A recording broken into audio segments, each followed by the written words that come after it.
لە وڵاتی بەریتانیا چەندین عەشیرەتی کوردی لێ و بەریتانیایان ئاوادان کردوتەوە. یەکێک لە بەناوبانگترین عەشیرەتەکان عەشیرەتی شێخ اسماعیلیە کە ژمارەیەکی زۆریان لە وڵاتەیە و لە ئێستادا بڕیاریان داوە کە ساڵانە فستیڤاڵێکی جوان بۆ عەشیرەتەکەیان ئەنجام بدەن. لە ڕۆژی 4 ئەم مانگەدا یەکەم فستیڤاڵیان ئەنجامدا کە تیایدا چەندین وتاری تێدا پێشکەش کرا. مامۆستا یاسین دەستپێکی فستیڤاڵەکەی بە وتارێکی گرنگ کردەوە.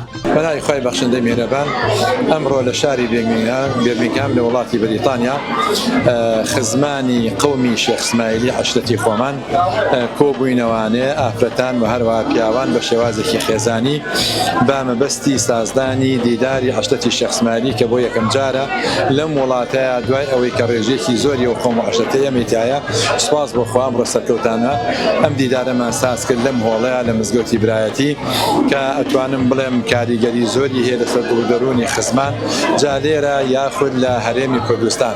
بۆ بۆنەیەوە من بە خێراتنی یەکبەیەکی خزمانەکەم دەستی هەمیانە گوشمیان خەمە سەر و سەر چاوم و سڵاوی خزمانی ئێرەشەکەێنم بە قەومی خۆمان لە عەشرەتی شێخ اسماعیلی هیوای سەرکەوتن و لەشتاقی بۆ هەموو لاگەخوازم. لە دیدارەکەدا خوانێکی کوردی پڕچێژیان لەلایەن ڕێبازی حاجی ساڵحەوە پێشکەش بە ئەندامانی عەشیرەتەکە کرد. ئێمە وەکو عەشرەتی شێخ اسماعیلی پێمان خۆشە لە هەموو شوێنێک لە هەر جێیەکە هەبین ئەم کۆبوونانە ئەنجام بدەین و عەشرەتی ئێمە سەرۆکی عەشرەتەکەمان کاک سالاری مامەنەسەیە ڕەیس و سەرۆکمانە و مەرجەعمانە و خۆمان بە خۆشحاڵە زانین کە ئەندامێکین لەم عەشرەتە. چۆن توانیت ئەم ژمارە زۆرە کۆکەیتەوە؟ ئەوە ئیشی خۆمانە. ئێمە من کوڕی حاجی ساڵحم، من ڕێبازی حاجی ساڵحم پێڵێن، باوکی من هەر بەو بەناوبانگە بەو کۆبوون و بەو خزمایەتێ باوکم یەکێکە لە ڕیشتپێکانی عەشرەتی شێخ اسماعیلی بۆی ئێمەژە ڕێچکەی ئەومان گرت.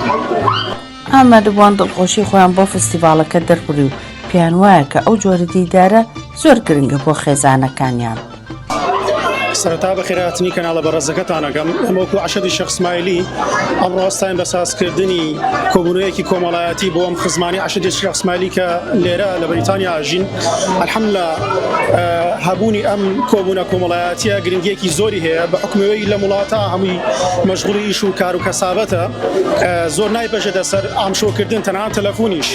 ئەلحەمدولیلا ببوونی ئەم کۆبوونە کۆمەڵایەتیەوە کە دەستی کاک ڕێبازی حاجی ساڵح خۆش بێ هەستا بە سازکردنی ئەم کۆبوونەوە گرنگێکی زۆری هەیە کە ئەم خەڵکەیەکە بینن ئەمە وسیلەی ڕەحم لەلایەنی شەرعەکەوە مژۆکە و لایەنی کۆمەڵایەتی یەکتر بینینیەکە ئەحواڵپرسینی یەکە چونکە بەڕاستی لە وڵاتە وردەوردە ئەگەر ئەم کۆبوونەوانە نەبن وردەوردە خەڵک ئەو ڕەحم و سۆزەی کە بەرامبەر یەک هەیەتی نایمێنێ.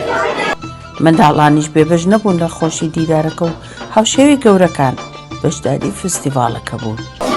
والله هەر حەزمەکە جلی کوردی لەبەرکەم هین دایکم پێی وتم هەموو خەڵکێ لێرە جلی کوردی لەبەرەکە ئەمجا ئەمەش تازەیە لە کوردستان هێناومە ئەمە یەکەم جارە لەبەر یەکەم.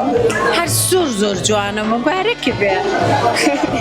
ئیمڕۆ زۆر خۆش بوو هەمومان لێرەین قسەکەین دەمەتەکە هەموو شتێک خۆش بوو نان خۆش بوو.